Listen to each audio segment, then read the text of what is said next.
Welcome to the Jesters Court, the podcast that defends the unfairly downtrodden.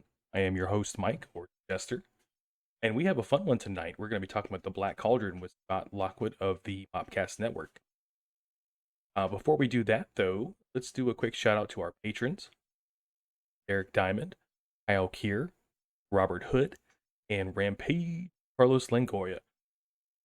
All right, so go and cut over to. So we are back, and we are joined by somebody, Mr. Caleb Lockwood. Hello, Caleb. Hey. Caleb is the producer on Mopcast Networks. If you guys remember our Postman episode with Scotty, he is the guy who makes them look good. Also on their Star Wars show, he is the one far more often that I actually agree with. Scotty and JD have different opinions. You doing all right tonight? Oh yeah. Just been hanging out. Watched the movie for this one last night, so it's fresh up there. And that's what I normally do for the Mopcast. Also, I usually watch the movie day of. Keep it fresh. That's a good strategy. Yes. Now, before we get too into it, Caleb, me and Mom Thule are a smidge older than you, just a little bit. So by like what, 25 years? No, I'm not, hopefully not that much. But we were around when this hit theaters. How did you come across The Black Cauldron? Because you jumped in and I want to talk about it. So yeah. So being my generation, I grew up with more of the Renaissance films coming out for Disney, but I also enjoyed, obviously on VHS, you would watch whatever your parents had, and of course that means a lot of the older films. So I grew up at home watching a lot of the Bronze Age stuff, which honestly I think doesn't deserve a lot of the hate that Bronze Age gets. Unfortunately, it also wasn't the most financial for Disney, which is why it's the Bronze Age. Oh yeah, that's actually right here in the intro. We're gonna talk about how much money it did not make. But I mean, you have the Aristocats, Robin Hood, Winnie the Pooh, Fox and the Hound, Great Mouse Detective, and Oliver and Company, along with this film and The Rescuers, which is lower for me. I'm more of a fan of the sequel. But I mean, as far as Black Cauldron, I got around to it. I did some research. They didn't put this out on VHS until closer to after I was born. 1998. Yeah, so after I was born. And so I got to see it. And of course advertisements, because you get all the ads of this movie, and so eventually I found a copy of it and watched it. Now I have it on DVD. They won't even I think they just put this thing on Blu-ray. They still aren't showing it the love. Yeah. No, it's last on their bucket list there. They're like, So obviously, guys, we are talking about The Black Cauldron, released by Disney in 1985. It stars Grant Bardsley, Susan Sheridan, Freddie Jones, Nigel Hawthorne, Arthur Mallet, John Biner, Phil Fondacaro, if I'm saying his name right. Given the age of this, he might actually not be with us anymore. And my personal favorite, John Hurt. John Hurt, yes. So, which marks the second time this season we've had a movie starring a former doctor. Really? Yeah, remember Aliens 3, Paul McGinn. Oh, yeah. I knew that, but I didn't know John Hurt was a doctor. That's because you haven't watched all the way through Matt Smith's seasons. He's the unknown doctor. He doesn't have a number. Oh, you're talking about Doctor Who. I thought you were talking about a fucking medical doctor. Okay. Doctor whatever. Who, the only Doctor Who matters. Who cares about people? Yes, okay, it's coming back to me now. I remember John Hurt was a doctor. Yeah, John Hurt is also great because Aliens. Or Alien, yeah. And also, I like his appearance in Spaceballs. Also, the voice of the dragon in Merlin. Come on. Yeah. Merlin's great. It's directed by Ted Berman and Richard Rich, and who actually had directed, you just mentioned, The Fox and the Hound. He's the one who directed that. Mm-hmm. And as we alluded to, financially, this was a flop. Brought in $21 million against a $44 million budget. Yeah, at the time, I was just doing some more research. It was the oldest, the most expensive animated film at its time. To date. Not anymore, but at that time, it was the most expensive. Yeah. So yeah, it's financially a flop. It's got a 55% rating on Rotten Tomatoes. Ultimately, just a huge failure for Disney, which, to depending on which articles you read, people actually say it almost killed Disney animation, which would have been a shame considering what happened after this. Yeah, one of my favorites, Great Mouse Detective, was after this. I was actually, because when I was researching it was actually not filming exactly at the same time, but they overlapped. Yeah. Well, filming's not the right word. Animating, I guess. What do you call for an animated film? It was animating at the time. Yeah. I guess Oliver and Company would have been the one after then. Because I guess they would have finished Great Mouse Detective and then been like, that's it, if they were done. But so we're going to go through, similar to Mopcast, except I don't have near Scotty's talent. So we're going to go through a little bit of a play-by-play of the movie. Feel free to interject. Mom Thulu does all the time because I'm not great at it. And I miss stuff, and she corrects me. Then we're going to go look at the top complaints, what we think about them, and then overall, whether they're true or not, do we still like the movie? Mm-hmm. And then we also, at the end, do some fun facts, which I might have borrowed from Mopcast. I do not claim to know where that came from. I stole it from Mopcast. All right, so we open with an exposition dump, a la Star Wars style. Yeah. There was an evil king, and he was trapped in a black cauldron. Bad guys want to find it because it holds power, and they can do bad things with it. And that's pretty much the exposition. It opens in a cottage. You have an old man, Dalibin, talking about the Horn King, and we meet Taryn, who walks in. Taryn, who's a pig's assistant, or pig handler's assistant. It really does not want to be a pig handler's assistant. He wants to fight. He wants to be fighting the Horn King. Yes, it's our princess of the story. He wants to go. He wants more in life. Speaking of the pigs he takes care of one, a special pig named Henwen. And we wonder what it means when they say this is a special pig.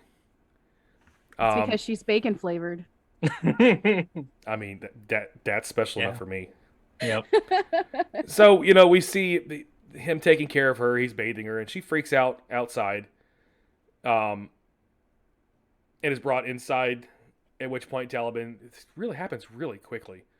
Dalibin's like, we're going to show you what her powers are now.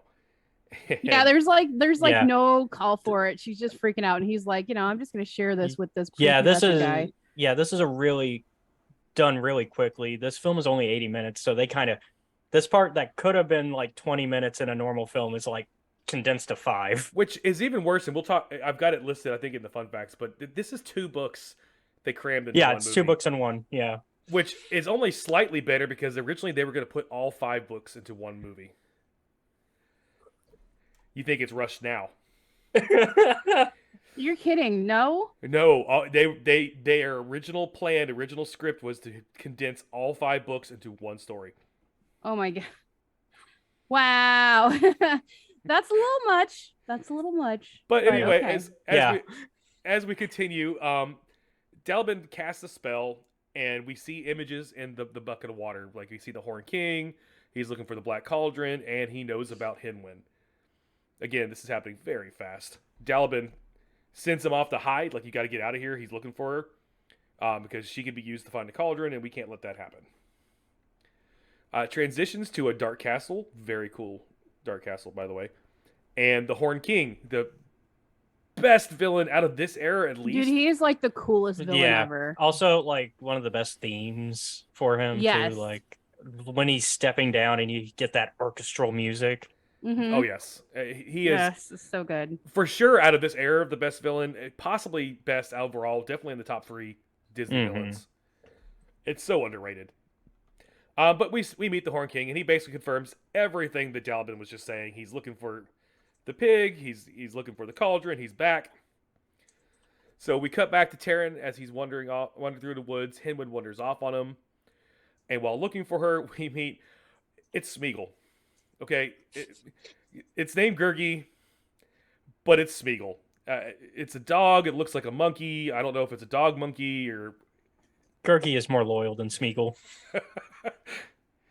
But listen to him. It's like, I swear they listened to the cartoon and they were like, this is that was the inspiration for the voice. Yeah. So while they're meeting, we hear Henwood in the background squeal. They go to save her, and we come up on her and she's being stalked by dragons, which felt a little out of place, but looked cool. They do not succeed. The dragons take her to the Dark Castle, with Taryn and Gurgi pursuing behind. Inside the castle, Taryn watches as the Horn King appears, and they bring in Henwen. She resists, and Taryn literally falls in. Like, he's looking from above and just, like, slips in. Hi, guys.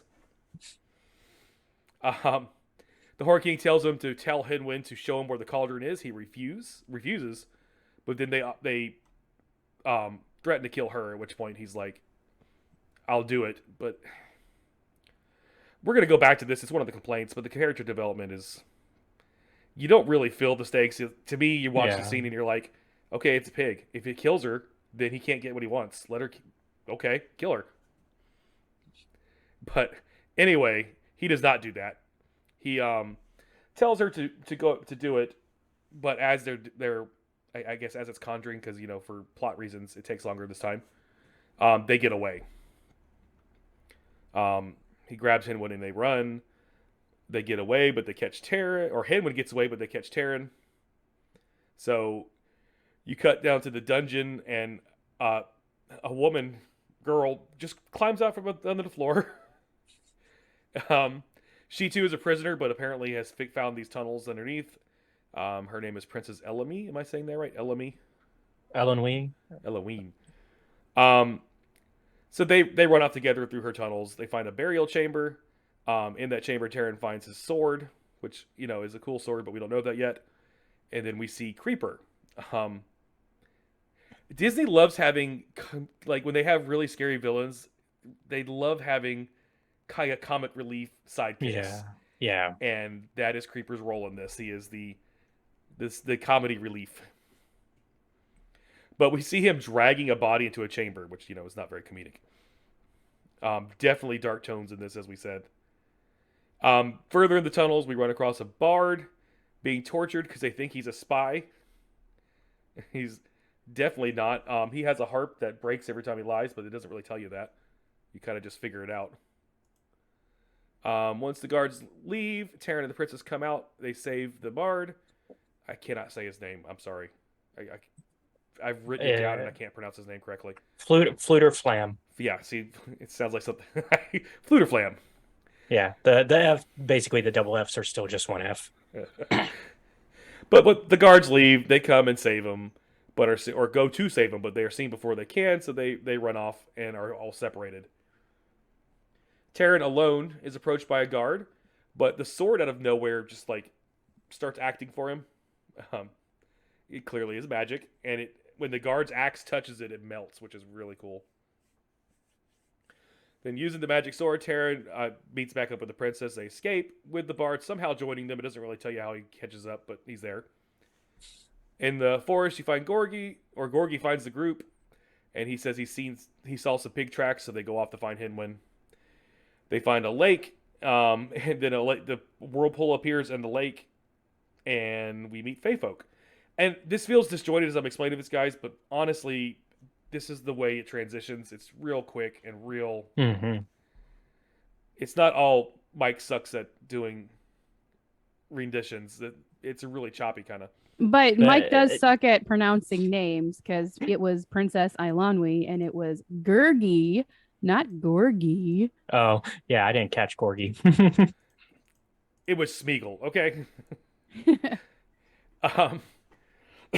No, we meet the Fae folk, the fairies. Mm-hmm. And conveniently enough, Henwen is there. And the Fae know how to find the cauldron. So, new plan mid-movie. We're going to find the cauldron and destroy it. Yep. With the help of Dolly. Another character voiced by the same actor as Gurgi. Dolly. Is that the same actor? I didn't even catch that. Yeah, Dolly's the same actor, yeah. So yeah, Dolly basically draws the short straw and has to lead them through the woods. Where we eventually arrive in Morva, which, the way they presented this, is Morva just the treehouse? I think it's the whole marshland area. But it kind of makes it look like Morva is just that one room or whatever. Yeah. Regardless, they're in Morva. They find the treehouse. Inside, there are hundreds of cauldrons and witches. because it's Disney movie and we have to have witches. We have to have witches. Mhm. It's like it's a requirement. I'm going to withhold ultimate judgment until I read the books and find out if they were actually characters in the books. But I feel like that was a Disney ad. You really think the witches were just thrown in there for funsies? I really do. You know what? They were all sitting around a table going, you know what these books need? They need a trio of witches. So the witches know where the cauldron is, but they don't just give things away. Of course, they make a trade. deal and actually try to trick them with the cauldron, because their idea is we'll take the sword for the cauldron. They won't be able to do anything with the cauldron, and we'll get them both. So Taryn makes a trade. The witches disappear with the sword, and the treehouse, like the ground, treehouse just crumbles and everything. Like, okay, I need to speak. The witches disappear with the sword. The treehouse like disappear, and from underground the cauldron rises. And the cat comes behind me. Say hi to the cat, guys. No, I don't want to. He's a butthole. The witches reappear to tell them that the cauldron could not be destroyed, but someone could break it, the bad magic, by climbing into it. So you can't destroy it, but you can go in there and dispel the magic by, sacrificing yourself and living in there forever. Just make it a useless cauldron. Yes. But they never believe, which is what I just said. That night, the king's men find them, capturing them all with the cauldron except for Gurgi, who once again runs off. It's kind of a running theme for him. Back at the castle, the Horn King uses the cauldron to rise an army of the dead, which we'll talk about how many scenes they cut, but that was one of the scenes that got cut. And it was so much cooler. But apparently it made little children cry.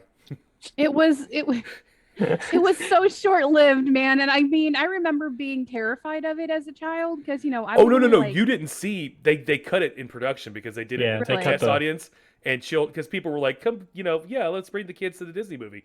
And children were literally crying and walking out of the theater for the test screening. Yeah. And there was a certain person who worked there who thought you could just edit animated films. And Katzenberg. yeah. I have feelings, but we'll get to that. That we will, because that's actually a question we're going to ask. Gurgi shows up, unties them.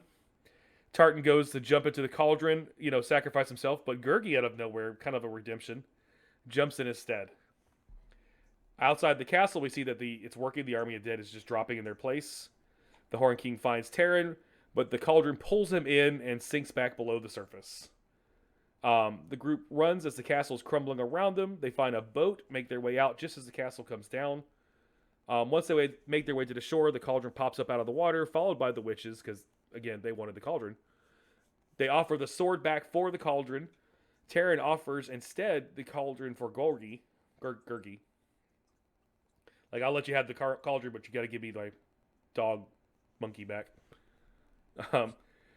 Witches leave with the cauldron, leaving Gurgi behind, but he appears dead. Nope, it's a Disney trick.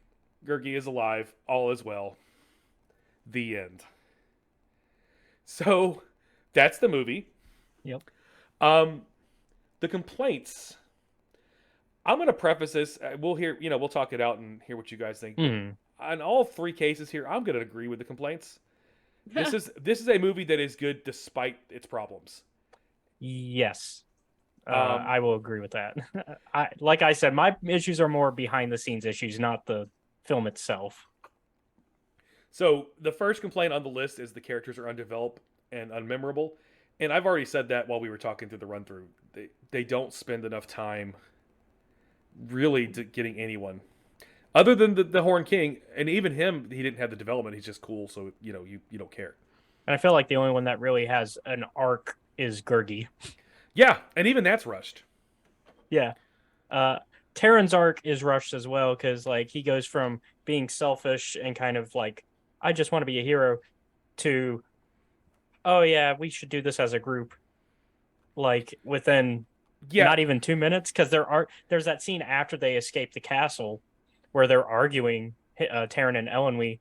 Yes. And poor Fluter Flam is trying to stop it, and they walk off all angry. And then not even a minute later, they run back into each other, and they're like, "Oh, we're sorry." Yeah, you don't really buy it when he goes to sacrifice himself. Even there at the end, like you don't really buy it. No. Yeah. What do you think there, Mom Tulu? Yeah, I'm with you. I mean, I can't really. There's not really anything I could add to that. This movie. That's my biggest complaint is that it's so rushed. Yeah, And some of the things feel really ingenuine. That's and actually. Oh, go ahead. Unfortunately, I think it's a thing of the time too, because animated films weren't more than 90 minutes at the time. So, unfortunately, that I think it's a product of its time. Whereas if it was made today, which there's talks of a live action, full on remake, but Of the Black Cauldron? Of the entire book series. No shit. I would watch that. Because Disney got the rights back, and so they're discussing it. But it's so far off their thing; they don't have a director or writer or anything Star attached Wars, yet. Marvel, everything right now. But that actually transitions into our next complaint pretty well, which is the pacing. The movie is slow, which it is, but it's also rushed. Yeah. So congratulations on getting that combination. Yeah, like it's very slow and calm, but at the same time, so much is going on at the same it's rushed. Yeah.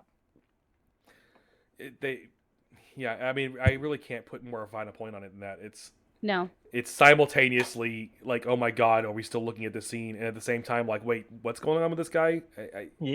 Yeah. It's so fast. It is, and things get skipped over, and you're just like, I just wanted more context. Yeah, and so Taron, everything with Taron, you don't even see him grab the sword. Like you see that he's about to grab it, and then they cut away, and then you see him holding it. Yeah, I actually, because when I was taking notes, my notes while watching it, I had to go back to that scene because when I wrote it as I was watching it, I'm like, I bet that sword comes up later, and then I was like, oh no, he has it. Like I had to go back and he takes the sword. Yeah. Like why wouldn't you show that? Movies, seeing is believing. Why wouldn't you show that? And that sword is so much I did some research into the books, and that sword is so much more important than they. Right. Well, you get that impression for all of it. Like Henwen, I'm sure in the book Henwen made perfect sense. Yeah. In the movie, Henwen is not really a factor at all. They cut that start because I looked a little bit into it. That the start they cut out an entire character that lives on the farm. Nope. Really? Yeah, and it's supposed to be somebody who's an ex-hero. So would have been perfect that for Taron. Would have fed into Taron's background why he wants to be. But yeah, Henwen is really not necessary in the movie. Yeah. Well, Henwen and like the Black Cauldron are both they're both MacGuffins. Yeah. I mean and then Henwen they leave at the Fae Village the Fairfolk Village for the rest of the film. Saying, you could have made, you could have written Henwen out of this movie altogether and you wouldn't have missed her at all. You could have had Dalibin be the one who saw the cauldron being looked for. Hey, you go run, and then none of the rest of the movie would have been affected. Yeah. Go ahead. No, that was it. That's really all I can think of, really. And the last complaint we touched on a little bit already is that generic storyline / bad representation of the book. Which, I mean, is almost always the case. I only know of one movie that actually was better than the book, in my opinion, and that's Stardust. Oh, yeah. Stardust is good. Stardust is a great movie. But Shakespeare. In this case, they made it even worse because, as we discussed earlier, they crammed 2 books into 1 movie. Yeah. This is like you said, this is a situation where the film is fine as a film, but when you start to delve into the adaptation process of it, you start to realize, ooh. Yeah. It's fine as a film. It's fine as a kid's movie. It had so much more potential. Yeah.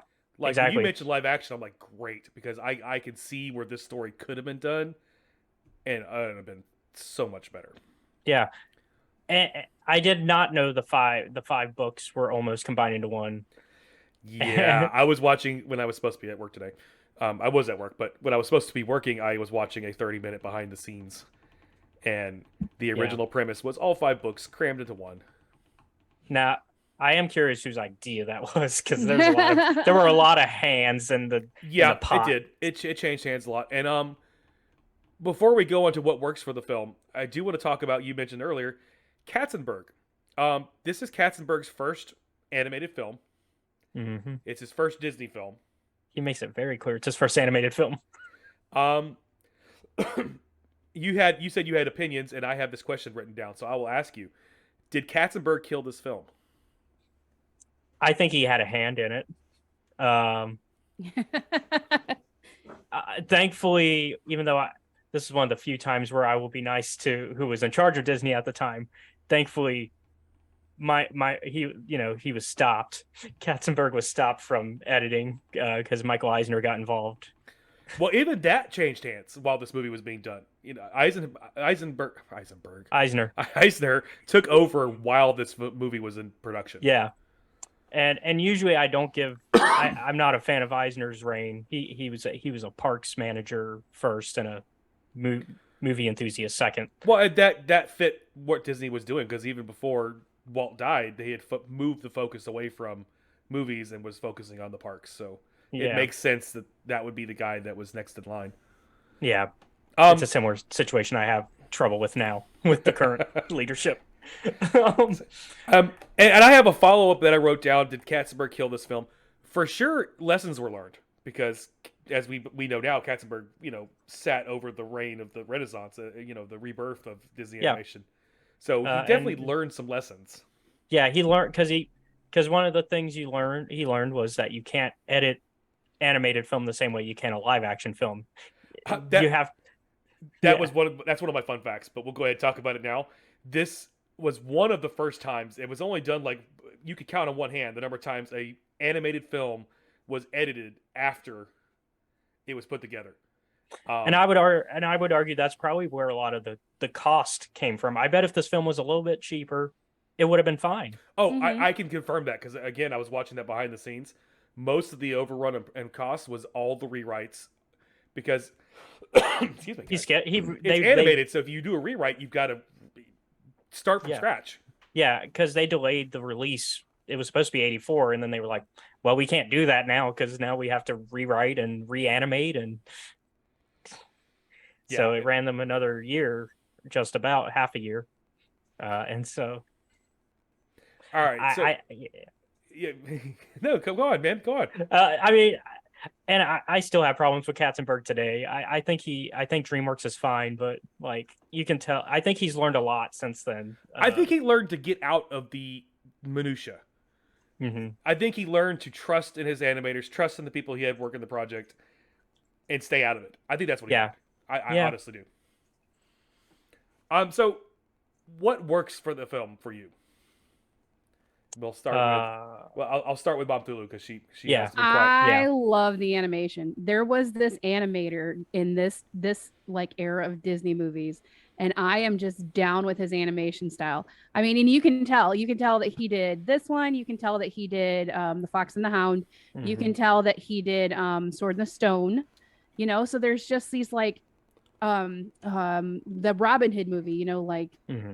The Robin Hood, which was my favorite of the era when I was a kid. The Robin Hood. I love that one too.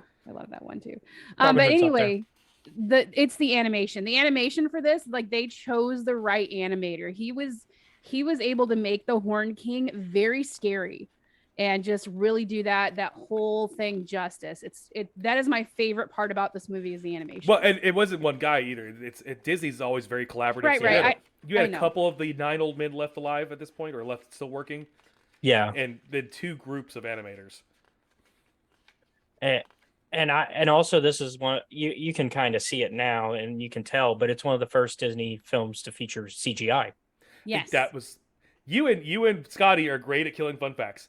One of our fun facts is this is the first Disney movie to use CGI integrated with animation. Sorry, I just, because it fit the animation stuff, because I like it. I like this style as well. This style is a little bit different to me from the other of this era, because it looks a lot more like, to me, it reminds me of rotoscoping techniques. Mm-hmm. Especially with the Horn King and the Cauldron Born, that looks very rotoscoped, which I like the rotoscope technique mainly because of I like the animated Lord of the Rings film. So did I.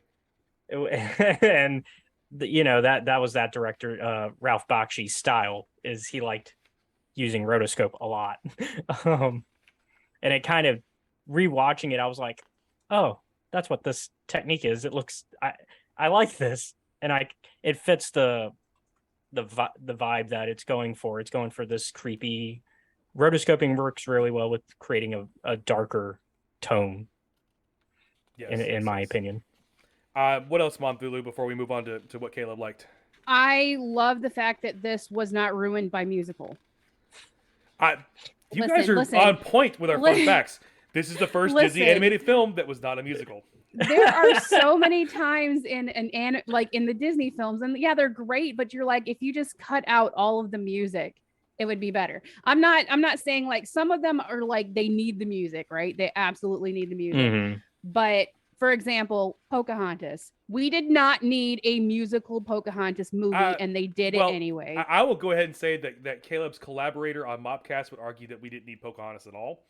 We didn't need Pocahontas at all. Our no, it's extremely Native American offensive. Guide would argue that we did not need Pocahontas at all. No, they romanticized a terrible story. It was awful. But anyway, that's sort of what I'm saying. Like, if they were going to make a story like that, they should have cut out the music. And this was, if they had put music in this, it would have been the worst movie ever made.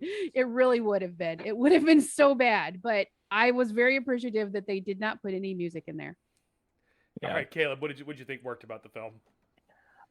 I mean, obviously, the Horn King works. Like John Hurt's performance is always great. Masterful. Yeah. Like anytime you get John Hurt, you're gonna get John Hurt and get the best performance. There's a few things here or there, but I don't think that's John Hurt. I think that's more of the direction, editing and directing. Yeah. I also just like the setting, and it's one of those things of I like fantasy. I mean, I like genre films, so fantasy, sci-fi, that's my niche, and so I like the setting. And it's unfortunate that it's so short that we don't really get to delve into that world at all. Yeah, because there was a lot of cool things about it. I mean, you mentioned the dragons. I mean, they're not even called dragons. I forget what he calls them. Because the Horn King calls them something, and then they like come flying in, and I mean, and the coloring, especially when the little dragon creatures come to get Henwen, like you get this terrifying reds and right, the symbolism in the colors and stuff. It was very unique style. And so like there's a lot of good things about this. Like the animators are on point. They, like you said, the animation is beautiful. I mean, even though they're using a different, the Bronze Age technique where it's a little bit, cheaper, but it still looks great. And testing their limits with the CGI, even though nowadays you can tell where it is. But at the time. Yeah. But at the time, that was revolutionary, and so, and that's probably going back to Katzenberg, probably where he got some of the ideas of, we should play with CGI more. Yeah, for sure. It's kind of like when you watch Willow now, and the CGI looks cheesy, but when that came out, that was before Pepsi did that in the commercial. The morphing that was I think invented for the film, if not brand new. Yeah, which we got a Willow alumni in this film. The voice of Creeper is he played what's his name from Willow, Von Carr. Oh my god, Creeper is Von Carr. Nice. Oh, that's so cool. I like that Creeper got away. Yes, I like that he lived. For me, what works for the film, a couple of you guys already mentioned, I have great animation round, which I think we all agree on. I have the Horn King down from Caleb's, which I think, again, we all agree on. I also put the music. And it's not a musical, but the score. And did you catch... Yeah. Okay, it's not an homage, it's not on purpose, because this was being filmed around the same time as Ghostbusters. But I got some Ghostbuster vibes from the music scenes. Even though I don't watch them as much these days, I was rewatching the old Nostalgia Critic video about this. And he actually points out that the Horn King's main theme sounds a lot like Gozer's. Yes. And again, if Katzenberg had come from Columbia instead of Paramount, I would have said that it was done on purpose. It was around the time that they would have both been in production. But he didn't. And Ghostbusters wasn't out yet. So unless they hired the same, which they could have, I did not look and see who did the music for both films. Let's see. Homer Bernstein. Sorry, the producer in me is. I was just about to say. See, what's great about having a producer on as your guest is he's looking stuff up. What are you trying to say? So actually, it is the same. Okay, It's so Elmer Bernstein. It's who not an also- homage. It's hey, I just did this jingle for this movie. So. Yeah. But this is his first score for an animated film. So, little fun fact there. So Nice. I doubt it was really as sinister as all that. It's No, it's you're more- composer. You have a style, so it's his style. It's when you borrow from yourself. Is it stealing? Exactly. All right. So overall, I believe I don't want to speak for everyone, but we like it. Go watch it. Yeah. Yeah, I liked it. Yeah. I was Go in. Prepared to have questions after. Yeah, go in it with mind that you might have. Yeah, like you said, have questions. And I guess if you really like the world like I do, the books are there. Oh, it's up there on my list for sure because it was enough to get me like, okay, now I want to know how the story really happened. Mm-hmm. From what my understanding, the Horn King is more of a Vader type villain, with the real villain being the guy that they reference being stuck in the cauldron.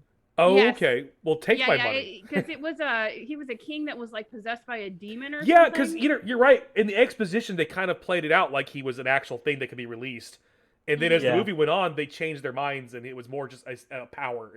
It had power, but it wasn't alive itself. Yeah. So there's a little bit of that dynamic that I would like to see out. I'm curious how you take the sidekick and make him the main villain, and so like, because that was interesting for them to. That was an interesting choice for them. All right. So, are we ready for fun facts? Yes. So fun facts. We started with 6. Throughout the discussion, we have eliminated a few. First fun fact: this is Disney's first PG-rated animated film. Nice. Yep. I knew that one. I forgot to. Yeah. It's also, and this is not an actual fact on its own, but since I lost a couple of them, it's the first time we see the new logo on an animated film. Yeah.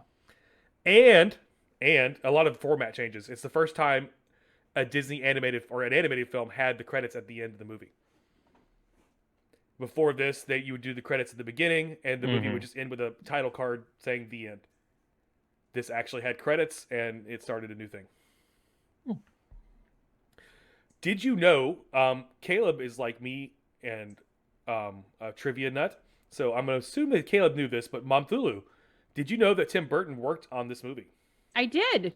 He was a concept artist who was let go for reasons.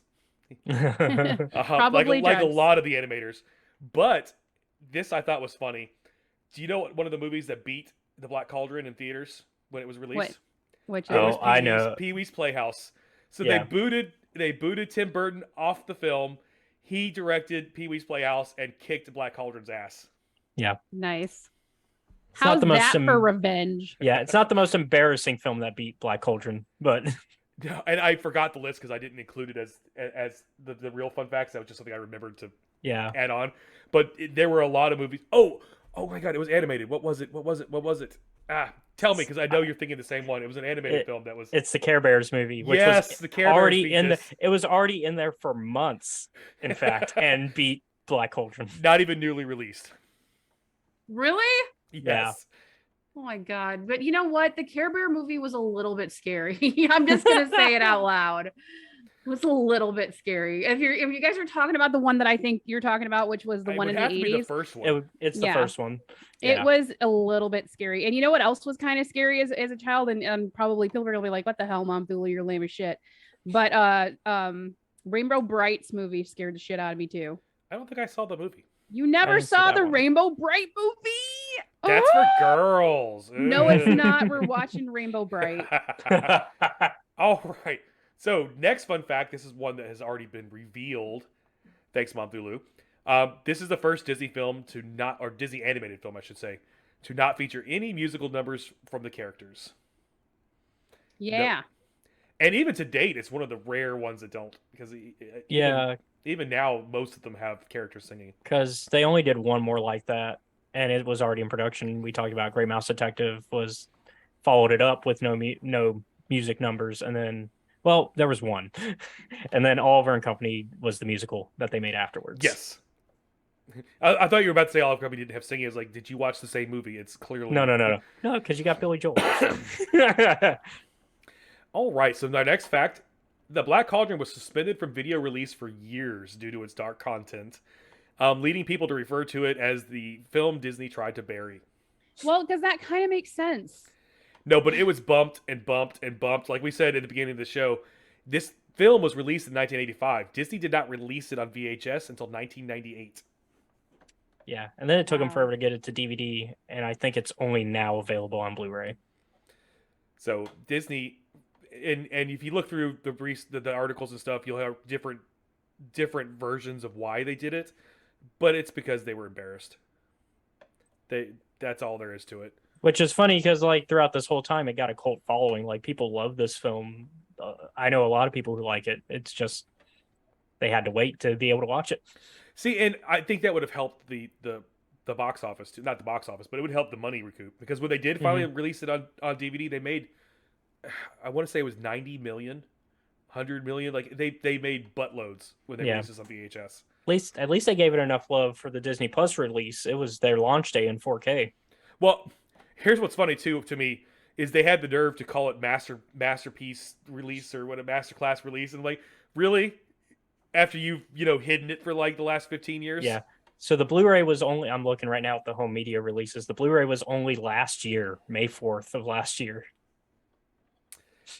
And it's exclusively through the Disney Movie Club. Yep. Our last two we have talked about already. The Black Cauldron was the first movie since Snow White to have completed scenes cut before the film was released. After they were done, cut out.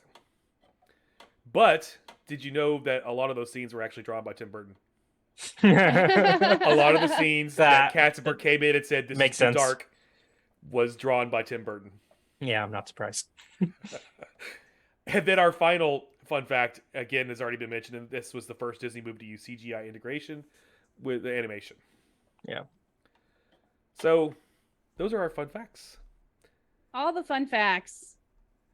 Hey, I started with 6, okay? I can't help that we stumbled on them. I mean, they're just fun, so fun to talk about. We gotta.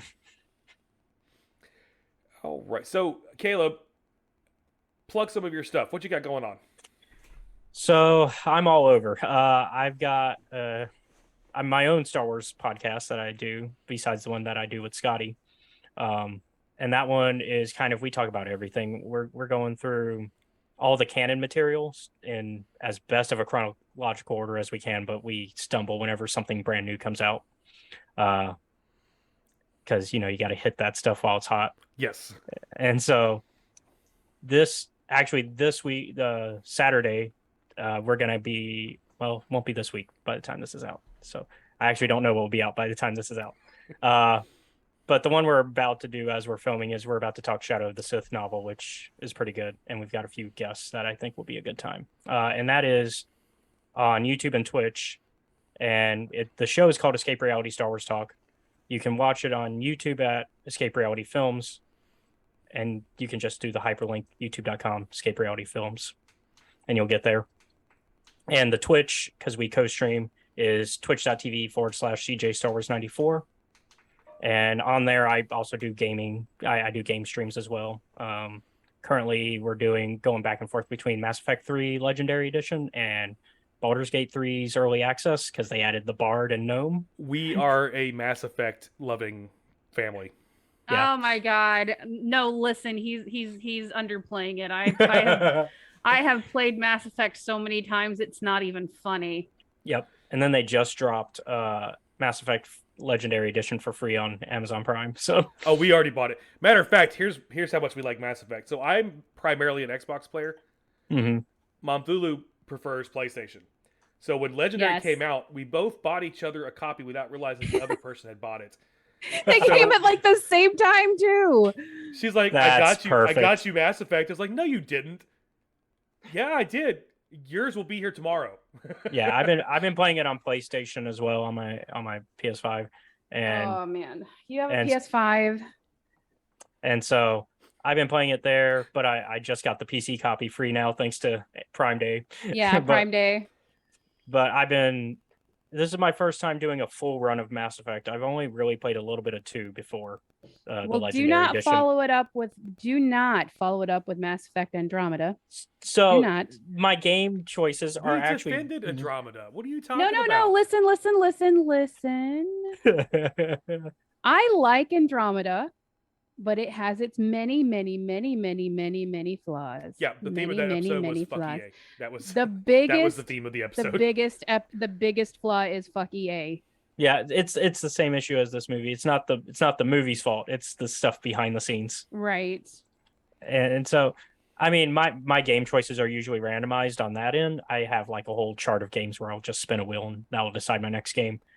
Andromeda will be on the list of games because I'm mostly been going through BioWare games at the moment, with the BioWare. exception of because I've so far I've played Knights of the Republic 1 again on my streams. I've played their very first game, which was a mech game. They had a mech shooter game. I don't know if I remember that one. Knights of the Old Republic is and will always be one of my favorites. Yeah. It was Mecha. What's it called? It was so obscure, and I was like, oh, Shattered Steel is what it was called. Okay, I recognize that title. I don't think I've played it, but I recognize the title. And I had to use cheat codes to finish that thing, man. It was a mess. Games used to be brutal. Yeah. People joke about the Konami code and, the Game Shark and stuff. No, we needed that shit because they used to hate children. Yeah. And the fact it's funny though that their very first game was a like mech shooter, and then now they're just known for RPGs. And so hey, you find you're good at something and you stick with it. Yeah. Yeah. And so I try to avoid going out of order. So like in terms of like the games, the actual one. So on the wheel, Knights of the Republic 2 is now on the wheel, even though that's Obsidian, but that's because I finished Knights 1, so I can put it on the wheel now. Knights 2 is good. It's buggy. Yeah, which I've only in the past played it with on PC with the restored content mod, which I have it on Switch now, and I'm waiting for them to drop the DLC because they've done the restored content DLC. They're avoiding calling it a mod. I remember. So you shouldn't do this if they haven't patched this exploit. There's a conversation where you can keep it going in a circle and get 1,000 XP over and over and over and over again. I decided that I wanted my advanced class, even though this was my first planet. Mm-hmm. So I kept the conversation going until I hit level 16, so that I could get my. So this would have been for Knights 1. Knights 2.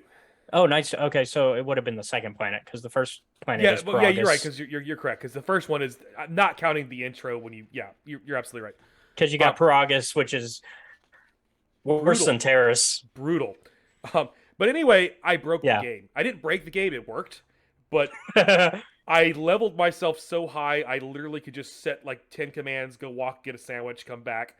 My guy'd be fine. Yeah, I made it where I could not be killed. Yeah, and unfortunately now that back then you can only get to level 20, which is why a lot of Knights 1 gameplay now is like the trick is to not level up at all on Terrace. I tried that. I've never succeeded completely, but I do that because I want to save as many level ups as possible for when I'm a Jedi. Yeah, the most you can. So you have to take level 2 because the tutorial tells you to, but you can save at least 5 levels after that. If you don't, I usually end up probably 3 or 4 because basically I won't use them unless I'm about to die, and then I'm like, okay, I'll level up so I don't die.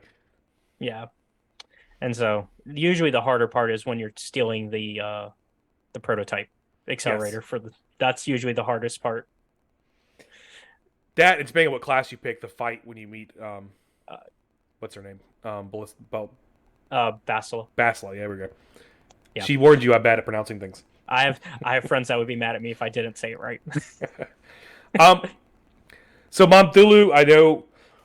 Jeez, I have a cough tonight. Innsmouth Rag is still in between seasons. I've got to start watching those zombie movies so we can do your. We have to episode. do the Patreon content, and it's not zombie movies. We are going to watch 2 zombie shows. TV shows. Oh. Right. Oh. So what we're going to do is we're going to take 2 very similar as far as like the feel, 2 very similar zombie shows done by Netflix. We're going to watch season 1, episode 1 of Black Summer. And then we're going to compare that to international zombies. So we're going to watch season 1, episode 1 of All of Us Are Dead, which is a Korean zombie show.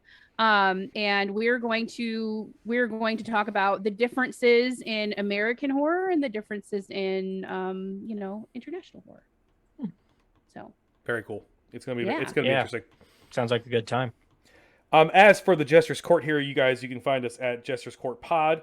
That's on Twitter, Facebook, and Instagram.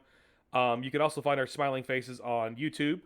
We do not have a personalized URL yet, so you should go there, subscribe to the channel, watch our smiling faces, and let us get our own personalized URL.